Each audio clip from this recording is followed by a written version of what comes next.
Klay Thompson will be enough time. He has come to terms with the Warriors with the biggest.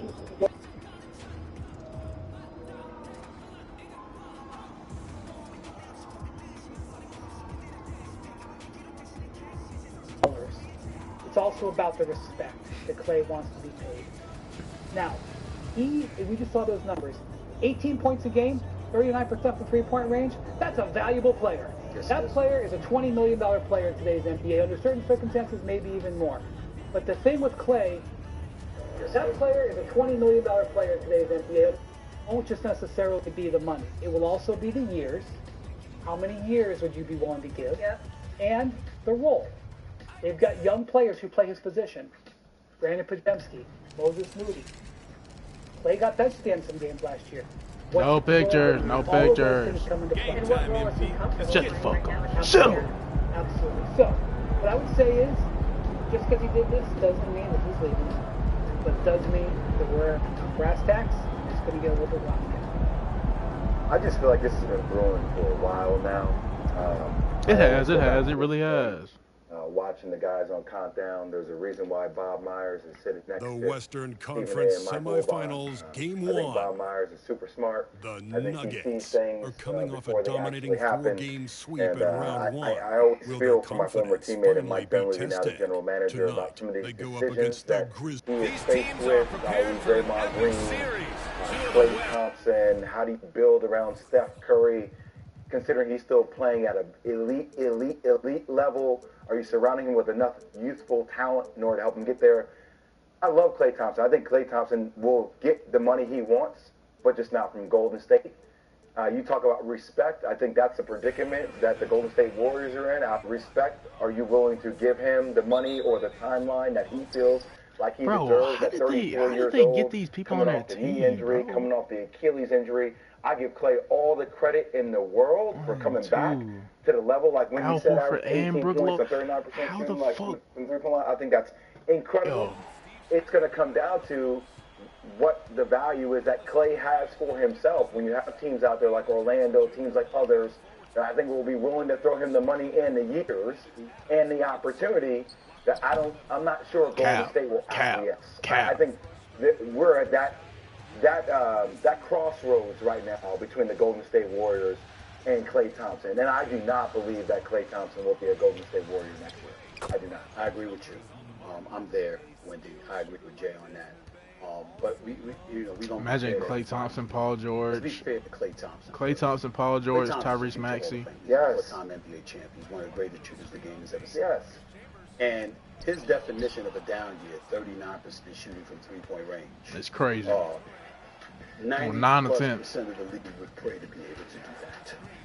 This man spent 9 of his first 10 years in the NBA shooting better than 40% from three-point range. Understand that the price of greatness is what we're witnessing right now. Because when you're that great of a shooter as he was, the slightest dissipation is noticeable. Because you simply aren't what you used to be, even though you're still better than most. Instead of people embracing the concept that you're better than most, instead they're saying you're not what you used to be. So that's the frustration that Klay has dealt with. Let's not also forget that even though Golden State paid him when he was injured, if you recall years ago, we cost him a Supermax deal. Not me, because I voted for him, but Kemba Walker got third team All-NBA. And he was kept off of the All-NBA team. I don't blame Klay Thompson. He never spoke to the media again after that. They cost him $30 million. The media cost him $30 million because they didn't vote him onto an All-NBA team. So we got to remember that. Now we got Bates came off the bench for the first time in his career, averaged 19.8 points on 42.8% shooting on three-pointers. That shit ain't fair, dog. 14 games as a reserve.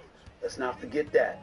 Also ranked second on the team in points per game after the All-Star break, shooting 45% from the field, 41.2% on three-pointers. So his numbers, while it's under 40, it wasn't under 40 the second half of the season after All-Star break. So let's remember that. These are all arguments that favor Klay Thompson. Here's the problem.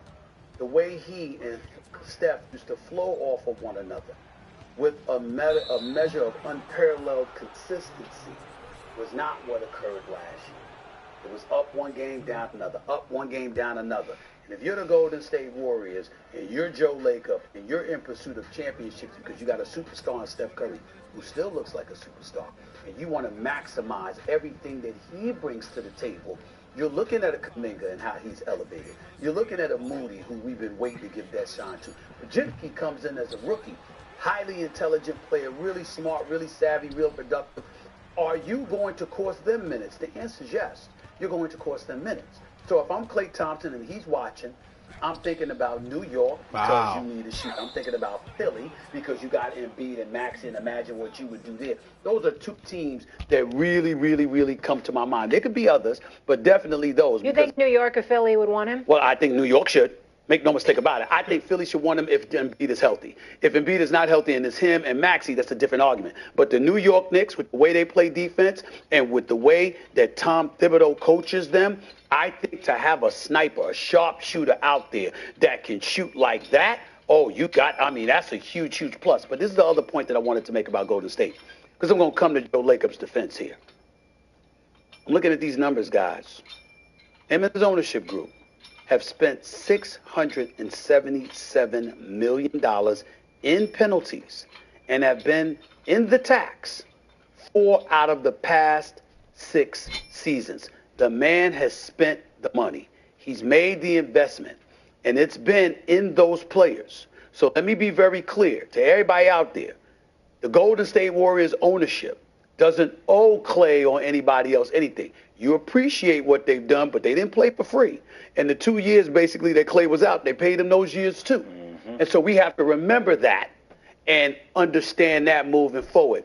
I hope it works out, but I don't see it because Klay Thompson is worth more than 2 years and $60 million. Yes. Okay. Klay Thompson is worth at least double that, triple that as far as I'm concerned. It's got to be under the right situation. And the roster as presently constructed is no longer the ideal situation for Klay Thompson. 2 questions before we go to break. Is he still a starter? Yes. And what do you think of Philly and New York, or do you think there's a better fit? I mean, I think it would depend. I mean, I like Paul George as a fit better on Philadelphia. Yeah. And the one question... Philadelphia or New York? I like Paul George better fit on Philly. Okay. Not New York? Not as much. Yeah, because he dribbles. Yes. And Klay catches and shoots. So I think New York would be better for Klay. Well, the one question I would have for the Knicks, and I hear that, but like the defensive aspect for how Tibbs also likes to defend, but you have gaps, right, between Josh and Klay's not a slot defender. He isn't what he used to be. Well, the Knicks couldn't make that deal. Not a slot defender. He isn't what he used to be. Well, the Knicks couldn't make.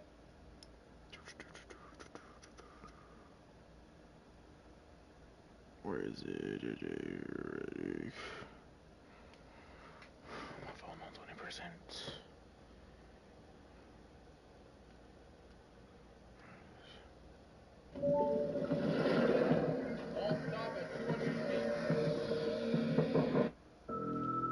All right, welcome to the Old Man of the Three Things with JJ Redick and Tim Legler, presented by Dick's Sporting Goods.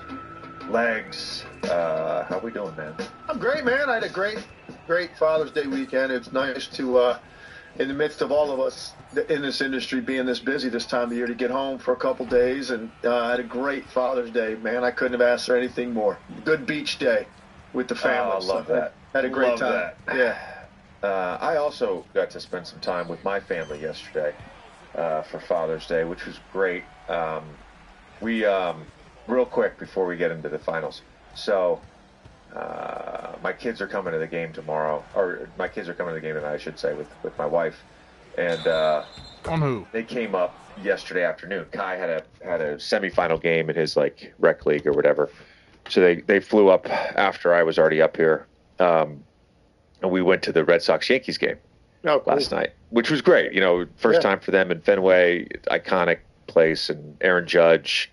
It's a home run first inning over the Green Monster. So overall, it was a really nice experience. And then I had to go run a quick errand in the concessions for Knox and Kai. Kai wanted a hot dog. Knox wanted a pretzel. So I was in line for a while, and I come back up the ramp, and we were like row E in the field box, like kind of just to the right of home plate. And I'm like, why are there so many people standing at the top of the ramp? And then I was like, why are there paramedics in our section? And then as I got closer, I was like, why are the paramedics attending to my family? Oh, my goodness. What happened, man? So I'm like, Kai's crying. Chelsea's like trying to hold back tears. Knox, by the way, is just like, I'll stay with this random woman who has mom's number. And I'm like, no, you're coming to the paramedics. So we went to the back, and apparently Aaron Judge hits this towering foul ball. And it looked like it was going to land like directly behind home plate. And I guess he hit it so high that the spin and the wind just kind of took it towards our section. And it would have been my seat. It was 4 seats in our row. It was me, Kai, Chelsea, Knox. And all of a sudden Chelsea realizes the ball is going directly at Kai's head.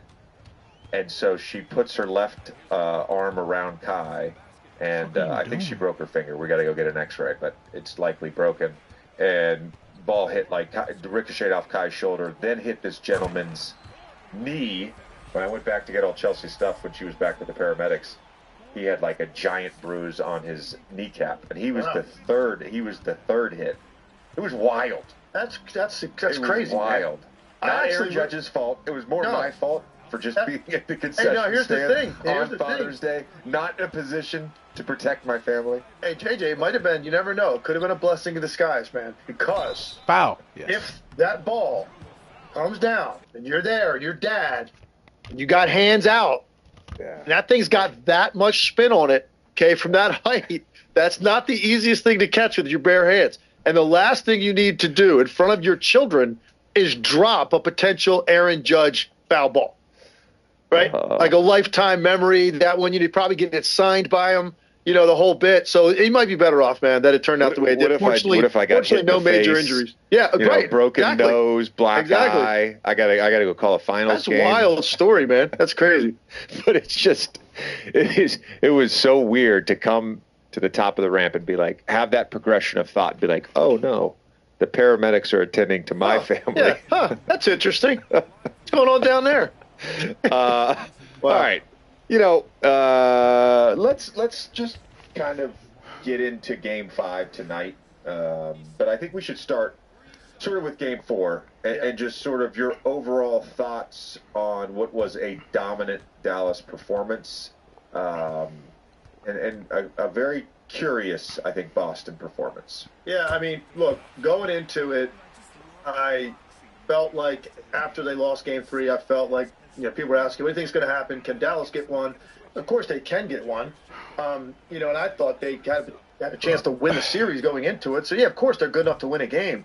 But at that point, with Boston kind of having one hand around that trophy, and they've come so close so many times, I thought this team is going to be so laser focused tonight and trying to end this and get it over with. And, I also think that, the whole thing, hey, going 16-2 and having a clean sheet in the finals, I know that's something historic. They could really look at this postseason run historically with, on top of the year they had in the regular season. Not all of that stuff was playing into like why they would want to end it, to basically drop the mic on how dominant they have been over the rest of the league this year. So Marcus Smart, he's got to be the most annoying player in 2K ever, bro. Like damn, man. Not surprised Dallas won the game, but the way it played out, JJ, of course. I mean, it basically a similar start to Game 3. Dallas comes out, playing really well early, making shots. Kyrie and Luka both making shots early in the game. They get a double-digit lead fairly quickly. But in Game 3, that game was a 1-point game by the end of the first quarter. And then eventually Boston hit him with that huge run in the third quarter to end the game. There was no run in this game. And what I felt like all along, when you're down 3-0, if you get a lead and then they come back and erase the lead, that's when it starts to, like, I think the weight of the entire moment would start to hit a team. Like, this is too much to overcome, and then they sort of, their energy, they get dispirited, and then Boston wins the game. But the problem is Boston never had that run. They never made Dallas doubt anything in that game. So I was surprised by just the the appearance to me that it was not, I don't know, going through the motions might be a little bit strong. I mean, this is the NBA Finals, but you were sitting there courtside, so I'm curious to get your thoughts. Watching the game the way I was and ready to come on, after and break it down on SportsCenter and like I'm ready to do my thing, that's what it looked like to me. It just looked like a team that was not remotely mentally where they needed to be at the start of the game, and then certainly by the time that thing got up to 10, 15 points, it just Boston almost looked like, let's get this thing over with and let's get back home and close it out on our home floor. I mean, that's the appearance that they gave. And I don't want to take away anything from what Dallas did because they played a great game. And it was probably their most complete game they've played in quite a while because their stars played well. Their role players were great up and down the roster, which they have not really gotten in the same game in this series. I don't want to take anything away from what they did, but this felt more to me about Boston than it did Dallas to this extent. I mean, how can you expect a team to be down 40 in a closeout game when they're up 3-0? It's just insane. So I was just disappointed with Boston's concentration level. But look, you got 3 more games in hand if you're Boston, right? And 2 of those, if you need them, are in your building. So maybe there was a little bit of that complacency in the back of your mind, knowing that you've got this much cushion and margin for error in a particular game. I was surprised it got out of hand to the extent that it did. Yes. You brought up the sort of historic nature of this Boston Celtics season. So they had a chance, if they had won, to go 80-20.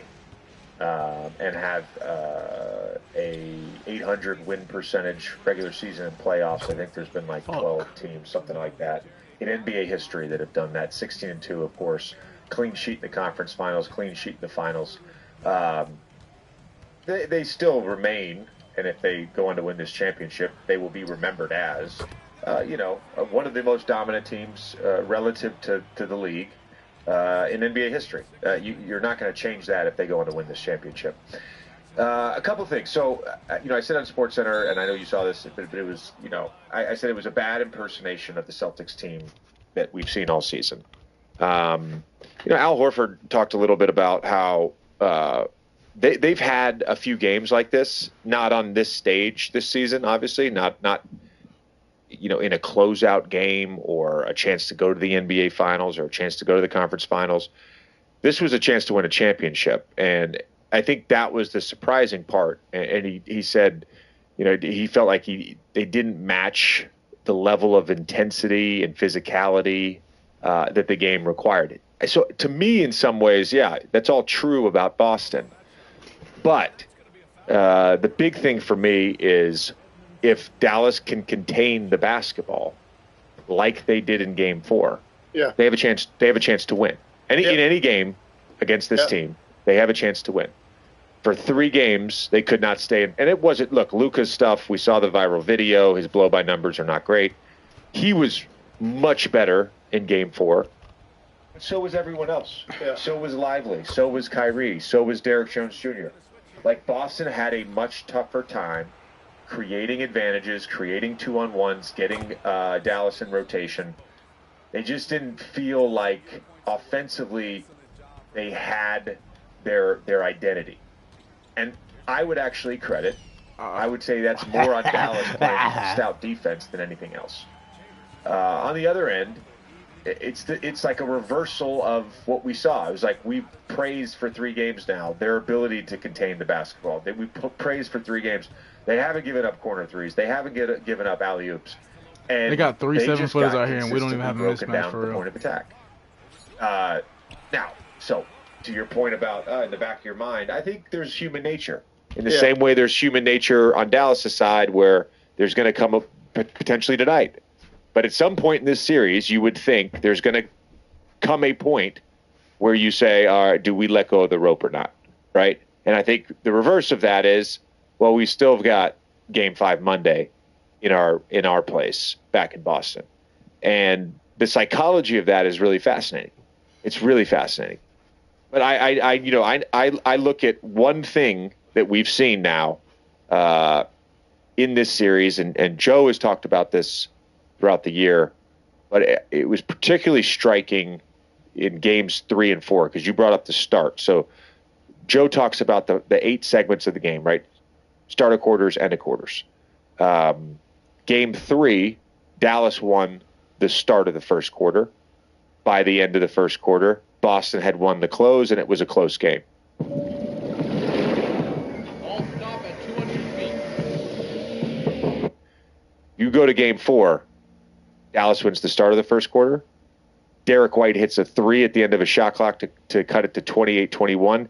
Dallas then hits back-to-back threes. They're up 13. So Dallas wins the end of the first quarter. Then Dallas wins the start of the second quarter. Then it's like a 20-something game. There's 3.5 minutes to go. And it's like, can Boston get this thing down to 15 before the start of the second half? No, they can't. They lose that segment too. It just like there was every time there was like any sort of chance for any momentum, Dallas just said, nah, we're good. We're just going to win this 3-minute, 4-minute segment to close out quarters, to start quarters, to close out halves. And for me tonight, if I'm looking at this and I'm Boston, we've got to get up to a good start. Yeah. We can't keep playing from behind against Dallas. And I think one of the ways to do that, JJ, because I totally agree with you, one of the ways to do that, I think that you're going to see a little bit more intent on the part of the Boston Celtics to try to prevent some of the favorable switches that Luka was getting early. Because I think that's the best way for Dallas to settle in and feel comfortable. If he comes out again in the beginning like he has the last 2 games, and Kyrie as well, and they start making shots early and they're stringing them together in this tandem attack mode where their best 2 players are operating like that, I think it calms their entire team down in a situation like you're going to see tonight. I think they come out early and you do as much as you possibly can to ensure that Jaylen Brown gets Luka or Tatum gets Luka, and he doesn't get opportunities to shoot over guys from 12 to 18 feet with relatively easy shots. I think if you can force some misses early, you're going to feel this incredible amount of energy in that building, particularly with Kyrie struggling up there the first 2 games of the series. You know, even yesterday, some of his sound I was surprised by because he's almost acknowledging that this is a thing with the Boston crowd, and he used the phrase self-doubt, overcoming self-doubt in that building. I just felt like, man, oh man, is he fueling this thing with like those words? Because like typically, even if you're feeling that, you don't even acknowledge that exists. You don't even talk about that, and yet here he was, like, bro, actually openly talking about that. So the best thing that Boston can do is clamp down early. And I'm not saying that those guys aren't good enough to make shots no matter how great the defense is. They are. I thought it was incredibly easy in Game 4. Come on now. It's just the way they came out. Luka got whatever he wanted. Kyrie had dribble drives to the rim unimpeded on his finishes. It just felt easy for their 2 best players. That, to me, is an enormous part of the start of this game. Because if Dallas gets out to another great start and they get an 8-10 point lead early and those 2 guys are playing well, certainly Boston has proven they can come back from that, and particularly at home. But in a game like this, it is so important that Dallas's guys settle in because of the amount of energy that's going to be in the building, because you know what that feels like when a team is about to close out, what that crowd is like, particularly in Boston. And so it's so important. I think the start and the tone you set defensively on Dallas and how hard they're working to get clean shots and make shots. And I think that's going to be a major difference between what you saw the other night and what you're about to see in Game 5. I want to say one quick point on what I loved the most about Dallas in Game 4. You're right. Much better at the point of attack. Not so easy, like on that first move, that first direction by a guy or even with a guy. And now you're bringing help, and that's where you force miscommunications because it's like scramble mode because it looks like a guy's got a direct line to the rim, and now all bets are off in terms of what you practice in your rotations. Now it's just like, guys, you're hoping communicate well, and a lot of times you get 2 guys flooding to the ball, and then there's a kick out, and then you're chasing it, and you never catch up to it. I thought initially they were better, but the best part was they stayed active with their hands all the way through the penetration. They didn't do that in the previous games. They would get beat, and it was almost like they gave up, whoever the guy was, whether it was Luka or Kyrie or anybody else. They gave up as they were trailing behind. In this one, they stayed even. They kept raking as they're sliding laterally. They were contesting at the end of the play at the rim. It just felt like everything Boston did was muddled. It was in traffic. And they contributed to it. And Joe Mazzulla had some sound during the game that I thought was interesting. He said, hey, we're creating one advantage in shooting the ball. We're really good when we create multiple advantages on the same possession. I thought it was a great soundbite, but they never got to that. Some of that's Dallas, some of that's Boston. The combination of the two things gave Dallas by far their best defensive performance. Now we see how close can they come to replicating that and staying alive in a Game 5. Yeah, and the other thing that Joe, he talks about this is he feels like their defense, Boston's defense, is at its best when their offense is playing well. Like he always talks about, like our offense has to help our defense. Like we have to get good shots, we have to take care of the basketball. I think some of the just like the throw aheads to a straight line drive off of a miss, right? The get ahead pass to a straight line drive. The straight line drives in the half court. And I'm just curious to get your thoughts on this, where, I have said this, and I feel like you've sort of felt the same way, and a number of people have, is that, like, Kristaps Porzingis has been sort of the ultimate cheat code and difference maker, because he just gives them something they haven't had before, to that level where he can stretch, post mismatches, score efficiently, and protect the rim. Get these big motherfuckers out the game. Number one in the NBA this season in terms of field goal percentage allowed as the contesting defender in the paint. I think they miss him, man. I think they miss him. Oh yeah. And I there's no indication that he's going to play, as far as I know.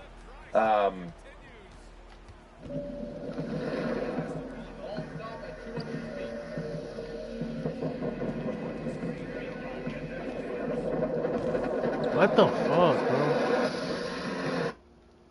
There has to be an element, in my opinion, there has to be an element tonight where it's just like, all right, Al, you got to play 40. That's my fault. Jason, you got to play 40, like 45. Jalen, you got to play 45. Like they've got to maintain the right matchups, not concede switches against weaker. Like, yeah, I really they have to go for it tonight, is what I'm saying. I think we get into the psychology of this, where if Dallas can will this one out, and all of a sudden you're going back to Dallas. Oh my God, DeAndre Jordan. It's we've been there. It's a tough sort of mental grind to be going back. Now all of a sudden the pressure's on you. The pressure's always going to be on Dallas from here on out, because they are literally in an elimination game every game, whether it's tonight, Game 6, Game 7. But I think there is a little more pressure now building for Boston.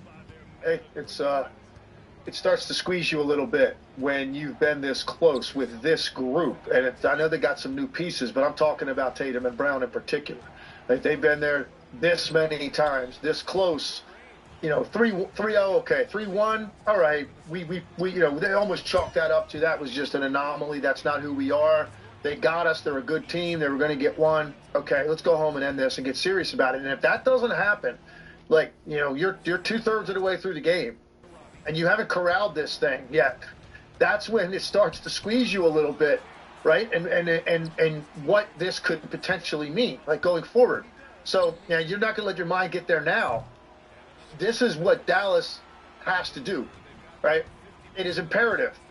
And I keep waiting for this. I said it to you right before we came on. One of the reasons I liked Dallas a lot in this series, to be competitive, certainly, maybe win the series, is that they were going to be in situations where it is literally, coming out of the under 3 timeout, and it's tied, or it's a 1-point game. And I have so much faith in Luka in those situations and navigating those and not feeling the pressure, not succumbing to that, and just making a big shot if he has to, or making a play, whatever needs to be made. Think about this series. We haven't gotten there. Game 1, Boston blasted him at the end of the first quarter when Porzingis came in, and then Dallas makes that run to cut it to 8. Luka hits a couple of threes, and he kind of nods at the crowd and winks a little bit, going to timeout, and then it was 20 coming out of that before you knew what happened. All right, Game 2, they make that late run, which felt a little bit like, a Fugazi run. It didn't feel like Boston was really threatened. I didn't feel that way. That was a very bizarre ending to that game. Then you go to Game 3. Luka is not on the court. We're in a one-possession game, but Luka's not out there. He fouls out with 4.5 minutes to go, so we never saw that. And then, of course, Game 4 is a blowout. So we haven't seen the scenario that I'm describing. And if that's what Dallas in this situation, that's the best they can hope for. I don't think you're going to see them railroad the Celtics. They're not going to come out and win this game by 15-20. If they win the game, it's going to be a tight game, and it's going to be late that they have to do it. So be in that position. Don't get hit with a barrage that takes you out of the position of making Boston feel the pressure of not closing and going back on the road again.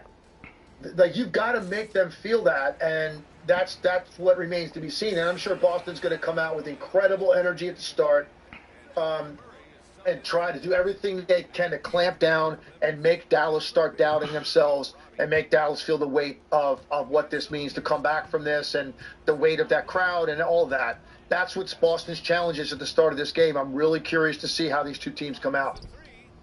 It should be noted, and I'm not disagreeing with the idea of what you're saying in terms of late game pressure and Dallas missing Luka because he fouled out at the end of Game 3. It should be noted the Celtics are undefeated in clutch time games in this postseason with I believe from my Game 4 notes, which I don't have in front of me, I think it's a plus 46.9 net rating in those minutes. So they have been really good when it is close at the end of playoff games. But they haven't seen Luka yet. But to your point, I totally understand what you're saying.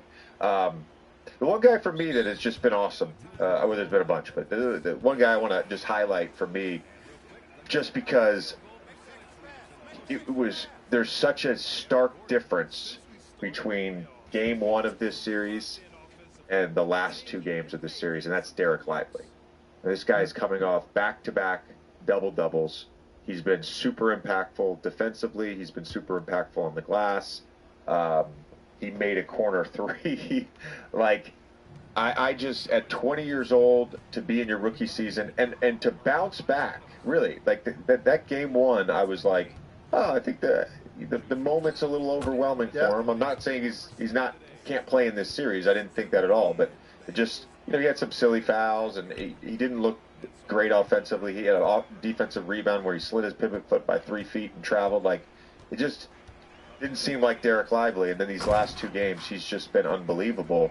And I think particularly on the defensive end, where there's no Porzingis, right? There's no Porzingis. Like, this guy can be super impactful to them. So annoying, bro.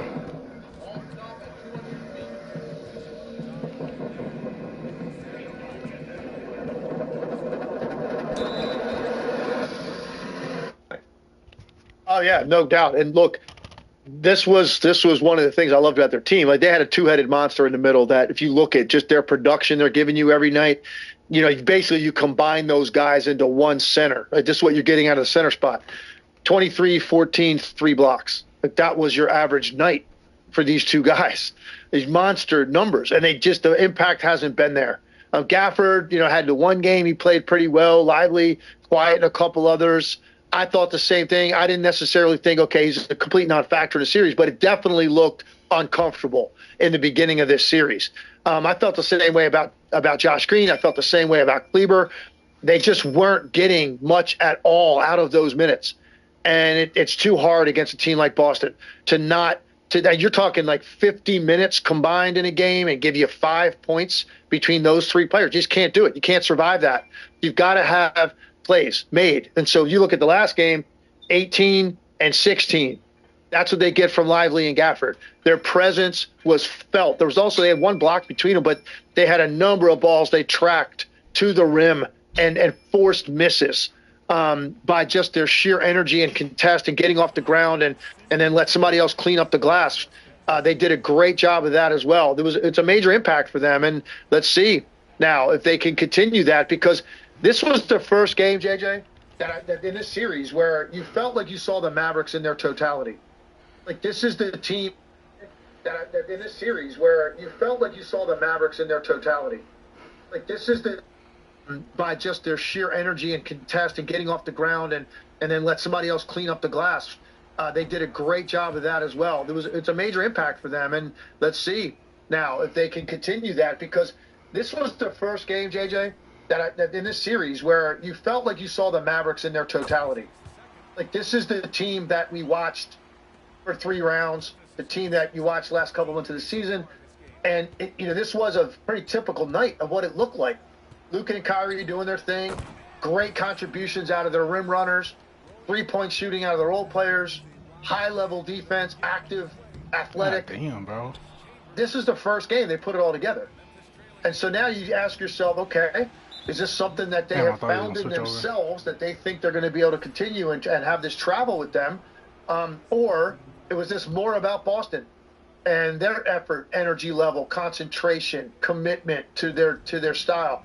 We're going to find out, man. We're going to find out when that ball goes in the air. I'm really curious. I mean, listen, everybody that I get on is just cooking me, bro. They're just cooking me. This would have been a very disappointing, sweep. Yeah. I was looking forward to a competitive series, a longer series. So at minimum, we get another game, and that's always good for everybody that loves the NBA.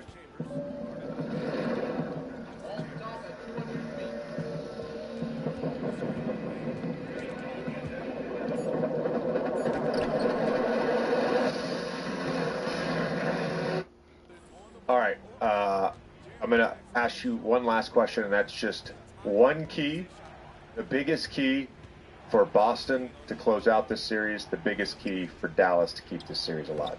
I think the biggest key for Boston is to do a better job of indiscriminately switching onto Luka Doncic. I just don't think you can say, oh, that's how we play and that's what we're going to do, so he can go operate in the first half of the game against Al Horford and against Tillman if Porzingis isn't out there, and against Sam Hauser when he wants that matchup, and against Peyton Pritchard if he wants that one. No, it's got to be mostly Jaylen Brown, Drew Holiday, Jason Taylor. Like, these guys have to. And sometimes what that means, JJ, look, if you're screening at 25 feet on a ball screen, I get it.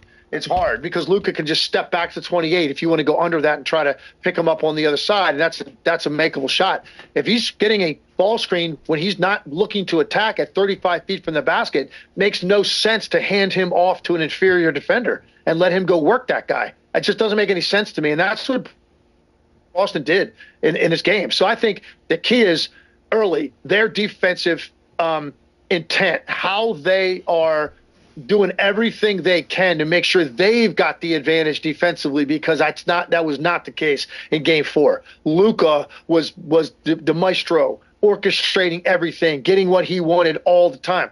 Can't let him do that. They've got to be better on him, particularly at the start of the game. So I'm looking for Boston's defense to set the tone for them, because their offense is in large part a byproduct of that.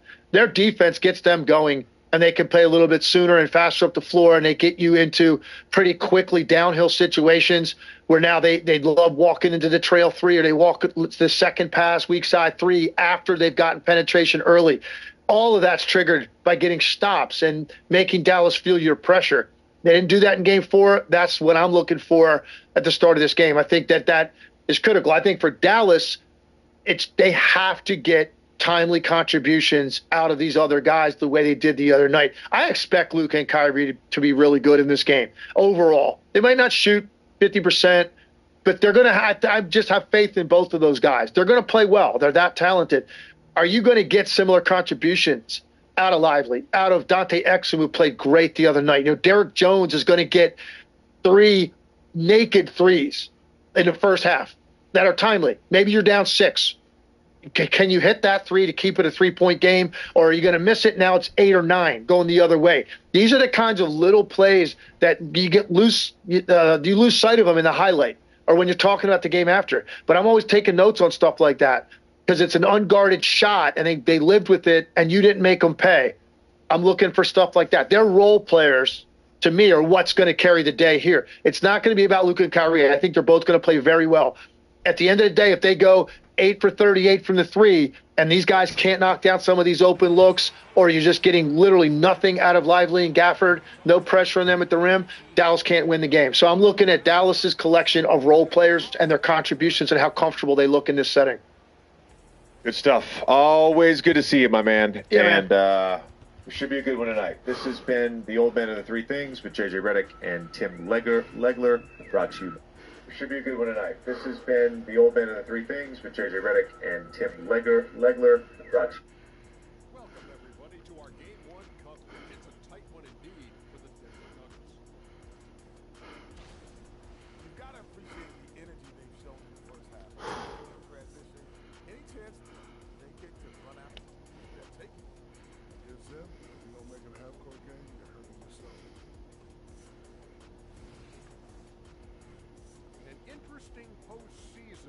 Nuggets.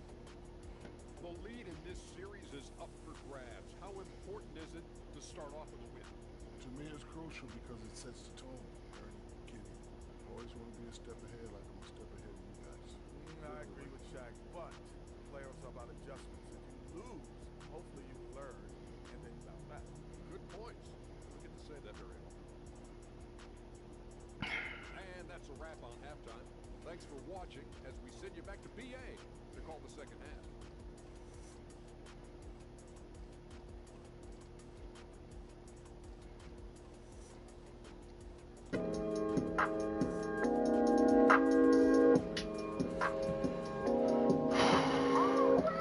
I'm sweating so fucking hard. Damn. They keep telling me stick to the vids. So I arguing with these little kids. If you listening, you know I slid. Y'all be constantly hyping the mid. I might buy me a spot off the grid. I might lock it until I get big. Like the Super Bowl, this shit is rigged. Y'all be constantly hyping up. At the function, we pipe it up. None of these niggas fly enough. Started doing that rider stuff. But that shit don't excite enough. I ain't tripping, it's part of the game. And the energy cool and shit. But the politics about it is lame. Fell in love with the music and shit.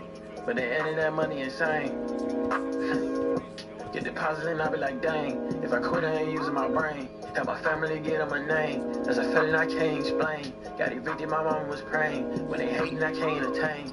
Cause these niggas never ain't been in my struggle like NBA. Can't get the ball to the CPU, bro. I'm just trying to make it. We working the double. It's snowing outside. I'ma grab me a shovel. When you're down and you out there, you learn how to hustle. The struggle of the gym is like strengthening muscles. I just re-up my label advance and I made the same money by the end of the week. If I only had one of the money, I'd probably be looking up to Mr. Beast. But I'm passionate when it's the music, just give me a second, I'm going elite. I respect the hustle, these little niggas buying Balenciaga, making a tweet. All the hate on the net has increased, cause these niggas is hating to eat. But you late to the party, I've been doing this as a youngin' in 2015. In 2015. But you late to the party, I've been doing this as a youngin' in 2015. They been telling me stick to the vids, tired of arguing with these little kids. If you listening, you know I slid. Y'all be constantly hyping the mid. I might buy me a spot off the grid. I might lock it until I get big. Like the Super Bowl, this shit is rigged. Y'all be constantly hyping up. At the function, we pipe it up. None of these niggas fly enough. Started doing that rider stuff. But that shit don't excite enough. I ain't tripping, that's part of the game. Bro. Shit cool and shit. But the politics about it is lame. Fell in love with the music and shit. Goodness.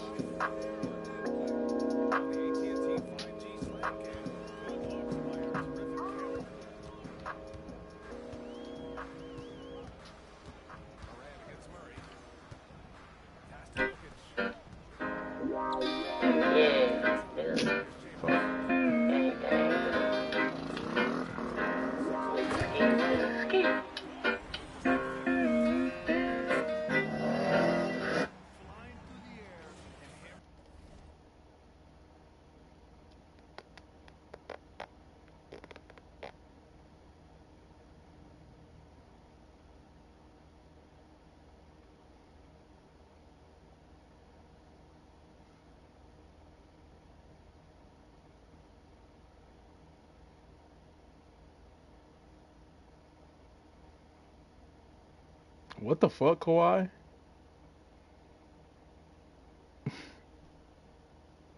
What is it, the braids?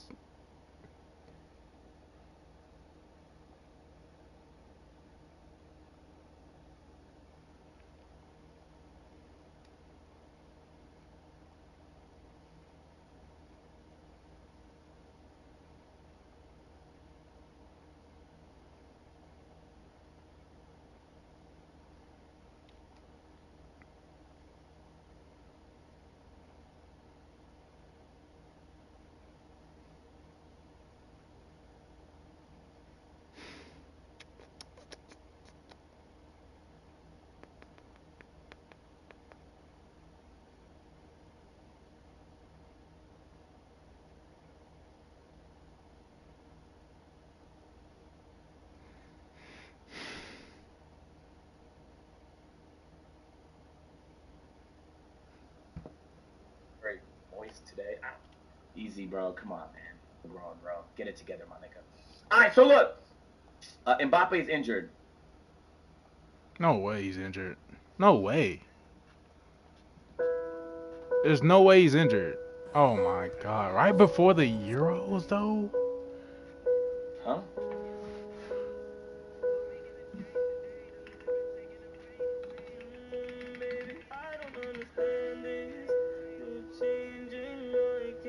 No.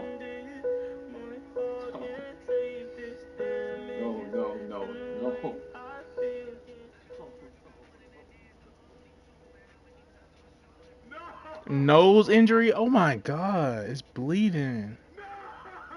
Oh, he good. He good. It's a nose injury, bro.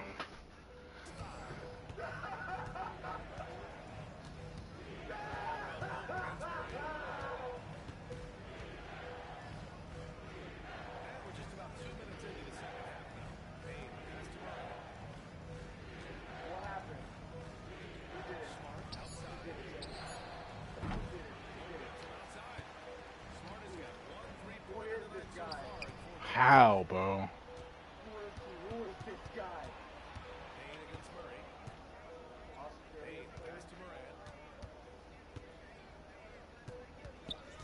What's wrong with you? I sit in the bus with the owners do. A bus is a role that I've grown into. I love you to death, but I told you the truth. I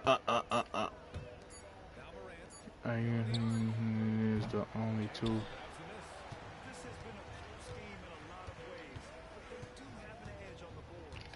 Fuck, wrong person.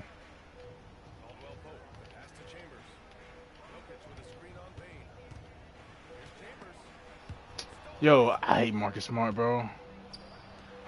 Why is their defense so good? Oh my God. It's so annoying, man.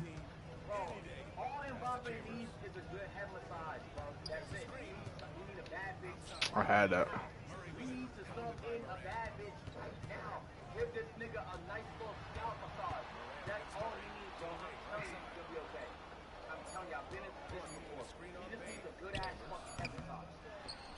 Pass.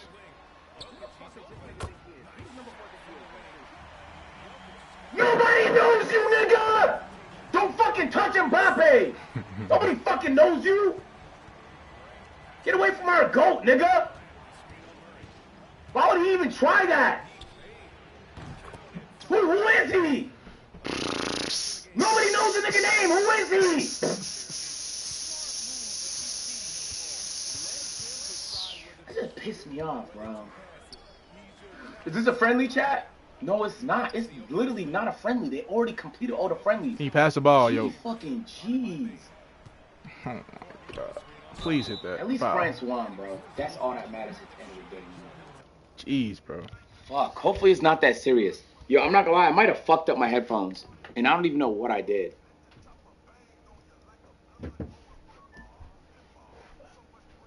Yo, why is it like... do y'all hear static or not? Hold on.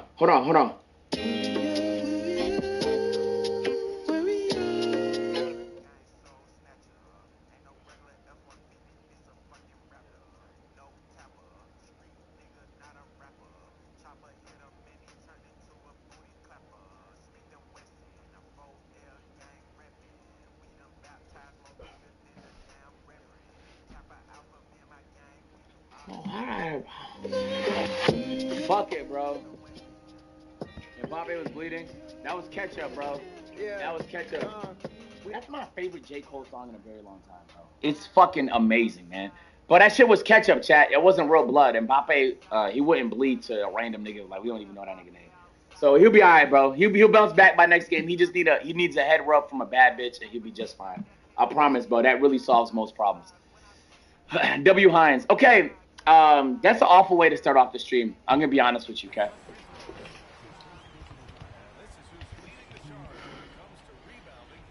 This is pissing me off. No. Deadass is pissing me off. Let me solve this problem real quick. Disconnect. Oh, screech punk.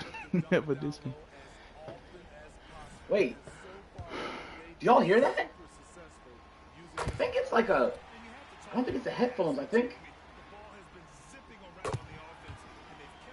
What is that? No, don't gaslight me. I heard that. Like the whole PC is making noise. You guys heard that. Oh my God, Josh cooking him, bro. It's like something is making that sound, and I don't know what it is. Responses, we get specific instructions to bring out the bottles in stealth mode. I'm hearing there's rats in the building, they saying it's not at the part with their hell code. I feel like it's none of my business, nigga be steadily giving opinions on shit that don't even concern. There's nothing open though. I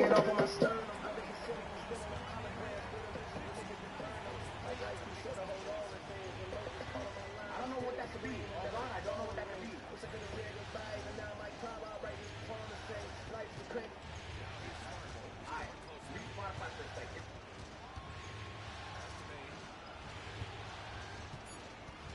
I don't hear that.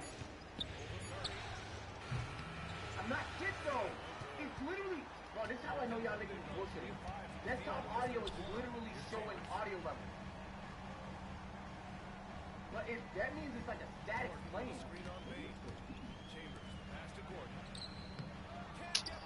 Should've threw the oop, man. Shoulda, coulda, woulda, woulda.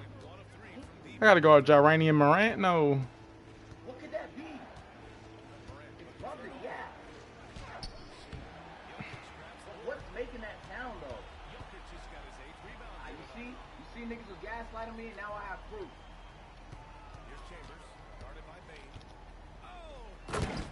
Yeah, right.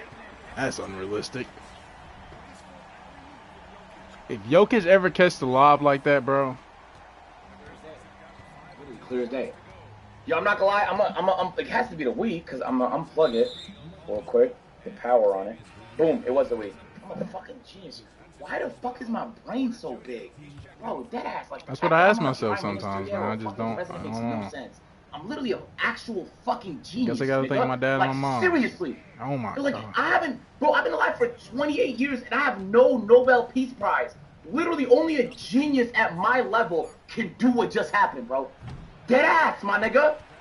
Nobody else can pull off what I just did. That was legendary, man.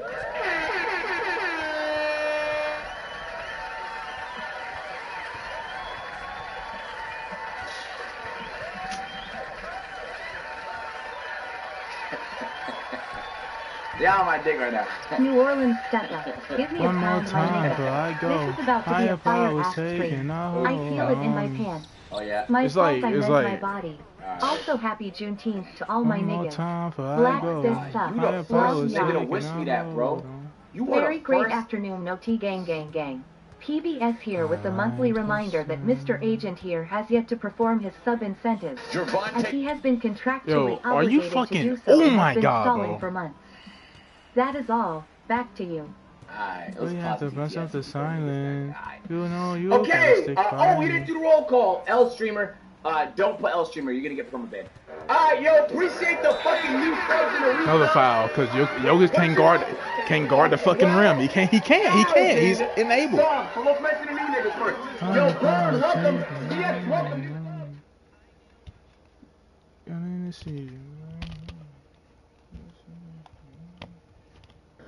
Let's take.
I'm about to hit a crazy ass cold shower after this bit.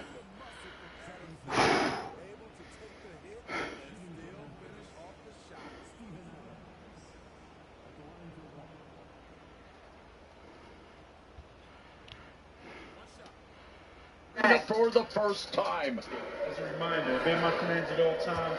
Protect yourself at all times. Touch him up. Good luck. Uh-oh. the Ghost, Martin, the Bell, and round one, and Davis having a little fun with the whole Ghost nickname. A part of the Ghostbusters theme is I know who won. T-shirts. I just haven't seen a fight. Got a call. Well, move the millimeters. That wasn't really a highlight. His ability to utilize his ring IQ and his boxing skills. Yes, it's not even so much. It's a good combination lands for Martin. Again, you can't get repetitive if you're Martin. No way. Davis is reading you. Instantly, he'll go the left hand. Now Davis begins to hit by those games. You will drop. The crowd anticipating it. Weave. Martin, Davis saying bring it. Of course he wants him to bring it. Don't get denied. In the corner, you're cooked. Yo, W patience from Gervonta Davis. A real nigga like me, chat, would have just started flailing. W patience. Yeah, don't stay on the run, son. Of course, bro. Oh my. I got you in the corner. I'm flailing. One step ahead. Pops Martin. Yeah, here we go. Here's Tank. Whoa! A little slip and a little, left hand over the top. Easy. But again, Martin just let out that jab. He's got to get back on that jab. There's a jab and the left follow-up left from. I know he does not want to open up. He doesn't want to give anything to Davis. But again, he has to keep him busy. Oh, there's a left hand to the body and the right hammer body of Davis. Martin just defending that counter by Martin. Hey! There's that look. That Frank missed that left hand. Oh! Big slap that nigga! Tank countered with the left uppercut and then the right hook. Davis misses with the lead left uppercut, and follows up with another left hand. And nigga intro with an uppercut.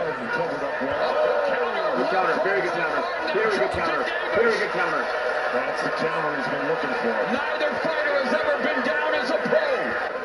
Martin still has a slight advantage in terms of total punches landed, but the gap is closing, and Davis double left hand. Martin's got to stay out of the punches Good defense. if he wants to stay in this fight. Good defense. We haven't seen body work from Martin. I want to see that. Well, he's in here. Yo, Martin is psyched out of his fucking mind right now. Left to the body.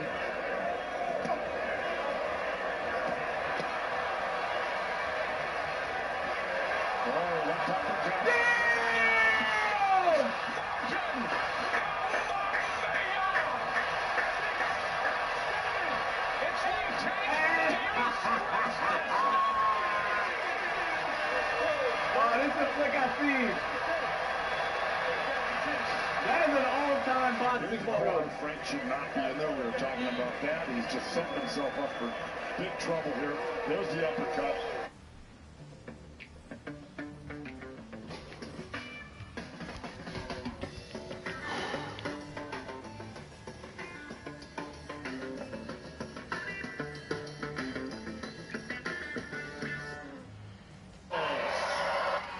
Yo, there's not a shot he made. He could have airballed any one of those shots and Martin would still be standing, bro. But every fucking thing he threw connected, man. That's a good fucking fighter. Chat, who's taking down Tank? I'm not gonna lie. Maybe Haney has to do a fight before because he just got done losing. But Canelo? What's the chances Canelo fights Tank, though? He's been active, though. I've been seeing a new Canelo fight like every fucking 5-6 months. I like to see Canelo. I want to see him and Terrence Crawford, bro. Fury? You stupid. Yeah, what would that weight class be out of curiosity? What the hell? Fuck no, that's not happening. No. That makes literally no sense, gang. Zero sense. Man. Let's actually be realistic. I need, like, I'm not gonna lie, I feel like a Haney Tank matchup would be legendary. But I don't think you can give Haney that matchup after a loss, though. I think he has to win some shit first.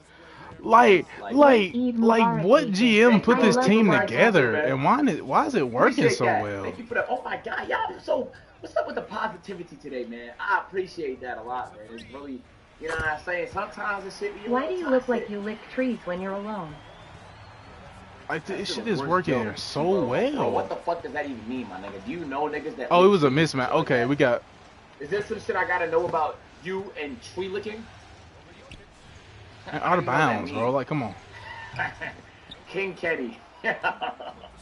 Nigga, If we got a Kenny versus Gervonta Davis, Should have Euro step. What am I doing? Like, what am I doing? Like, actually. I feel like it'd be hilarious to watch, though. Yo, Brody. Oh my God! Don't say shit like that. Oh. Thanks. Alright, so boom. I love your smile, Agent Jazz. I really do appreciate that. Okay, Mr. Beast dropped. This video is titled, "We gave every family in a village a full year's salary." This is $1,000 in cash. And if you suddenly came across this kind of money, no strings attached, what would you spend it on? Taking more L's, taking more M's, put the skims on, that's your Kim. Take it to the back, take it to the rim. You look good on camera, baby, let's go make a film. Well, for Big hundreds puns, of thousands of people PS1s, I ain't doing. I got guns, long guns, long guns, long guns, and long guns, long guns. Meaning getting an education, starting a business, receiving... Okay, what I said was a lot less funny now that I understand. That's a good question, I think. Adequate healthcare, or even electricity is nearly... Come on, man, I gotta beat these motherfuckers, bro. So I guess the solution is simple, right? Why don't we just give them the money? But on second thought, giving thousands of dollars to people who have never experienced that kind of money before is extremely irresponsible. So when an organization reached out to us to help them do just that, we knew we had to fly over and find out more. Uganda is a beautiful country and is filled with some incredible people, but when I first got approached by Give Directly about this program, my initial reaction was this was a terrible idea. I thought that giving an entire year's worth of income to people that were living in extreme poverty sounded like it was a recipe for disaster. Give Directly uses a strict selection process to identify villages most in need and signs up every single family. They then provide the recipients with a mobile phone. Wait, how would that be a bad idea, out of curiosity? At worst, they just blow the money on shit they don't really need but want. They always wanted. But, like, that's not even a bad outcome. Like, sure, oh, crime. Oh, niggas might, oh, I didn't even think about that. Oh, I did not think about that. And they create a unique PIN number. The money is then... No, if you knew everybody in a village had, like, a fuck ton of money. Oh, I didn't even think about that. Yeah. Send to their SIM card so they can transact directly, or go to a nearby outlet and use their PIN to withdraw cash from a mobile money agent.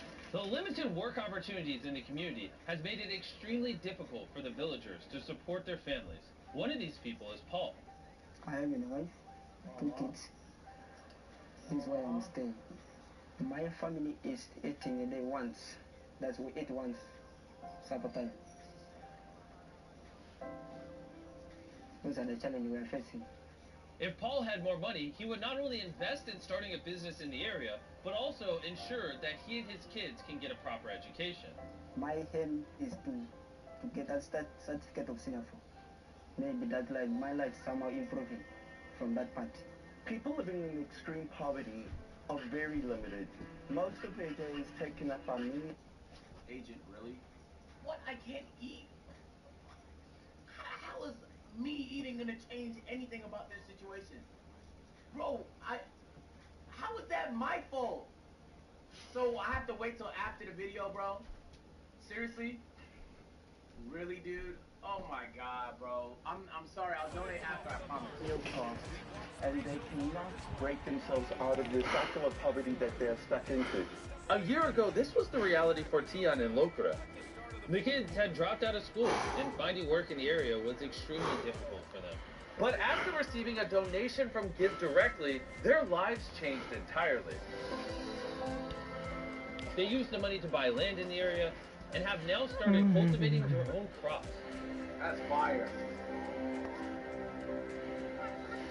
They also bought a grain mill and are now processing grain for the entire community and earning a small profit. That's fire.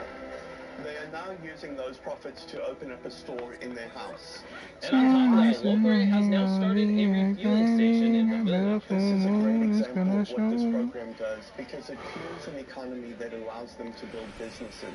But still somewhat skeptical about the idea of direct cash, we want to better understand the benefits this would have over more traditional forms of assistance.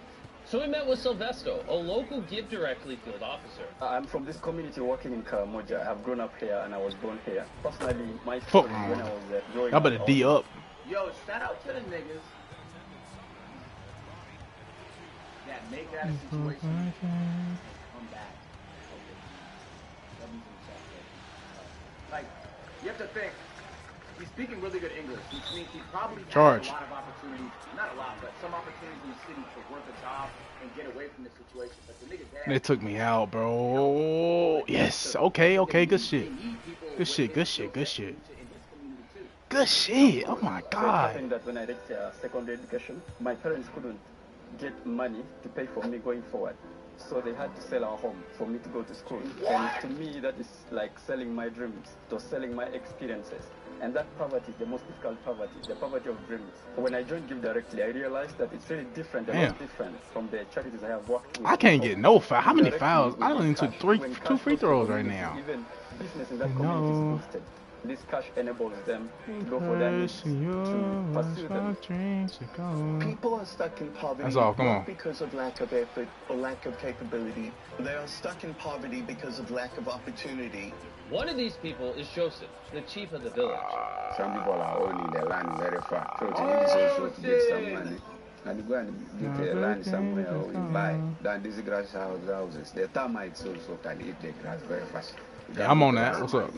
For long. Then again next year the same thing. You destroy, then you make repair, you repair. But housing is only one of the many problems the village faces. Hunger, poverty, and lack of education are serious setbacks for the entire community. Nah, that's on me. I just got bailed out right there from that pro touch. Complications. A few years ago, he had a stroke, which left him debilitated. And because he has no money, he's unable to buy the medicine he needs to remain stable. The living is really very hard. I don't know whether I can survive. I don't know really, because now a stroke is a difficult disease. However, I don't know. Yo, this nigga's Everybody hit. Nigga made it. Nigga had a stroke and he looked perfectly fine. Good for him, bro. I'm happy he's good. It has their own unique needs. And what we've realized is that the best way to help these people move towards a better future is by empowering them to make the best decision for themselves and their families. So we have decided to commit to helping Give Directly provide cash grants to 300 families in this village and surrounding areas that will help them build their future. So while the Give Directly team finalized the recipient distribution process, which would take all day, Dan and Darren explored some more of the village, where they came across 2 knife sharpeners. I know, good Tater. Yeah, boy, you got it.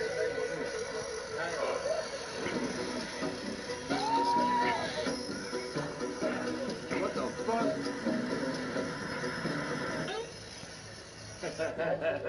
It's like Now for the ultimate test. They bring us a chicken. No, they won't bring us a chicken. We got a crowd gathered behind. We're going to see who did a better job sharpening the knife. If we roll the footage back, you'll clearly see that someone was assisting Darren sharpening his knife while I was doing the hard work.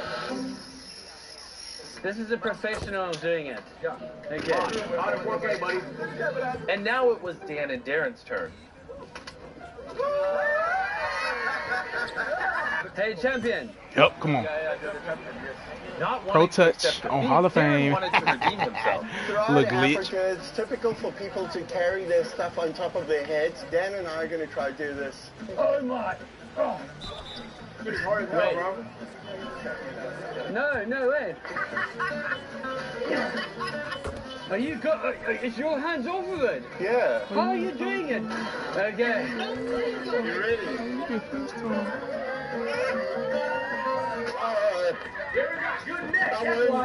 No way. Okay. Darren won that one, but he's back. How are you doing that? I could have shot that. Early the next morning, it was time for the distribution. Bitch. It's all come down to this moment.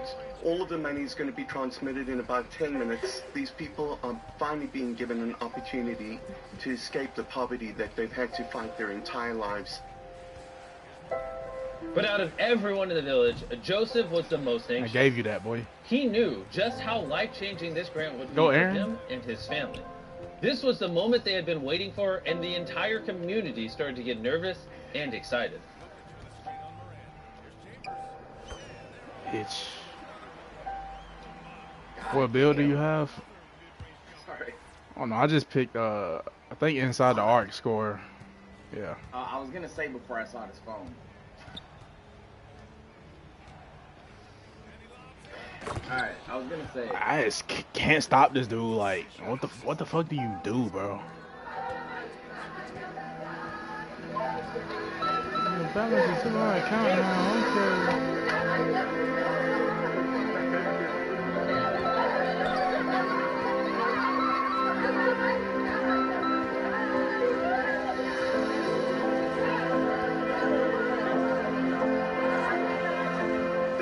Such a transformational moment in so many lives. This is opportunity not just for these people, but for their children and the generations that follow.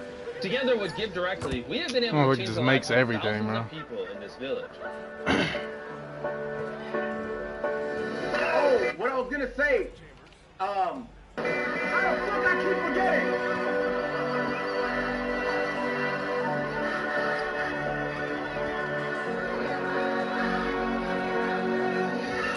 Good shot. Good for them. Oh, I figured out what I was gonna say. Oh, W charity. I know. Hey, there's no way you loaded up for that. No, but really, some charities dead ass fucking suck, my nigga. Yeah, they do some good shit, but they dead ass eat 90% of the money they get in administrative costs. Like, I think it's amazing that not only are they helping, but they're creating a structure so that they don't have, so that they can win on their own. All they really need is tools to do this shit on their own, gang. You feel me?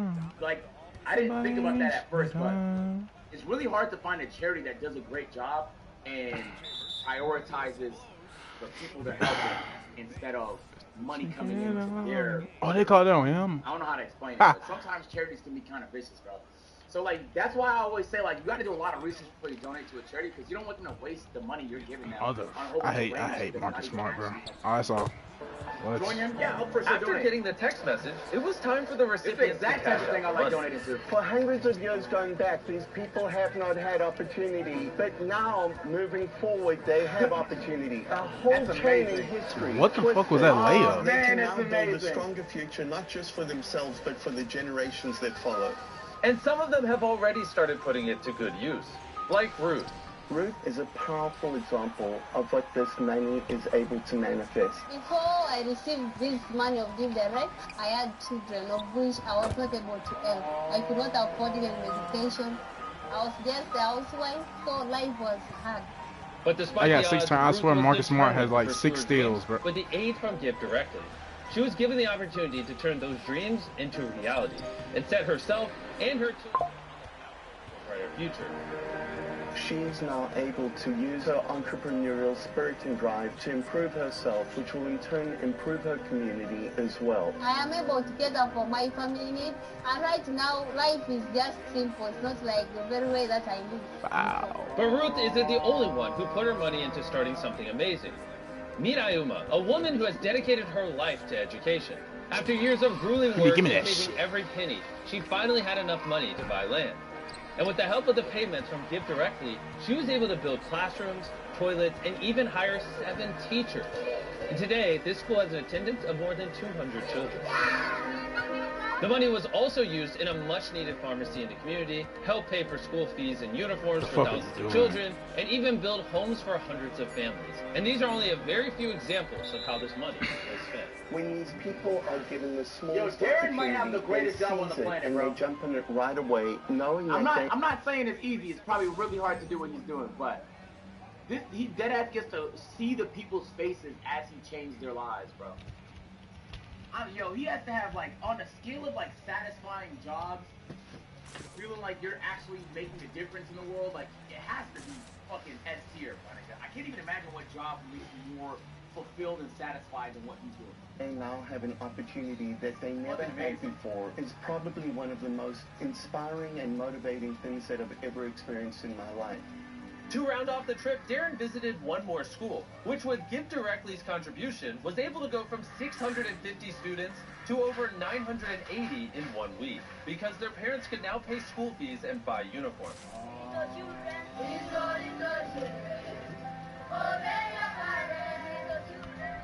You can hear the thunder right behind me. It had actually just started raining. But as soon as the children started singing, the clouds cleared and it's bright over here. That was quite an amazing experience. Twerk something basis. Give Directly proved our initial skepticism was unfounded and that there are so many new ideas for us to consider for how we can all build a brighter future together. But there's plenty more needs, so we're teaming up with Give Directly to deliver cash He only has to 3. another village just a mile away. All If you 3 wanna on me, help, click the donate button or 100%. go to givedirectly.org/peace so we can help more Ugandans. No cap, if everybody with motion was as good a guy as Mr. Beast, this world would have very few problems. If you sit down and you really think about it, this nigga is... Let me glaze for a second. He deadass uploads every week. He runs a business, which is Feastables, that's very successful. Yeah, fucking right. He uses all the money he makes to grow his Well, that shit is business so more fake.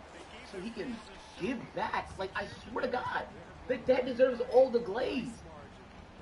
It deserves every 2 weeks. There's another video on the philanthropy channel of him changing a whole community's life. For anything Isn't that not the craziest shit ever? We're so used to it, but this is so nuts to me that solutions like this exist and still like people are doing glaze more. The one time y'all allowed to glaze.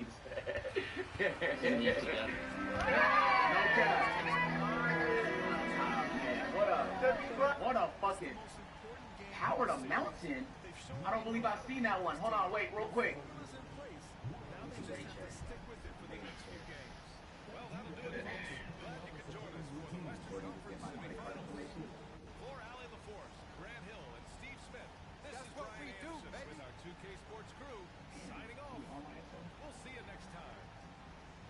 How the hell do they need to know where I live?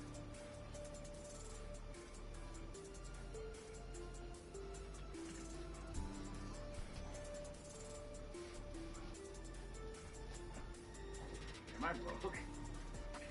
Why do I have to play this game of whether or not my fucking credit card's gonna work today?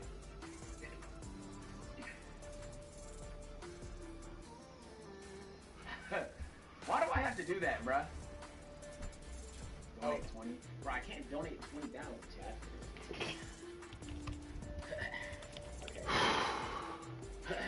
Bro, this cold shower is about to hit so hard. I'm trying to get house my current priority. But I did. Okay, so niggas can call me a scammer, so I have to show it. It's a weird balance between trying not to show off that you donated money or people saying you're a scammer. But let me get the receipt real quick. Because you know how I check. Don't matter the stage, my boy NP keeps winning. Let me just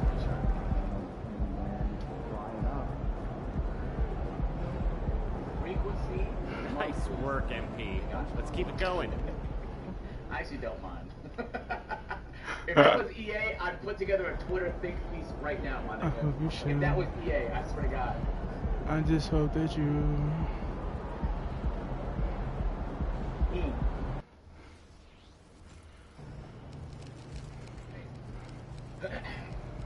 If that was EA, I'd be highly upset about the situation, bro.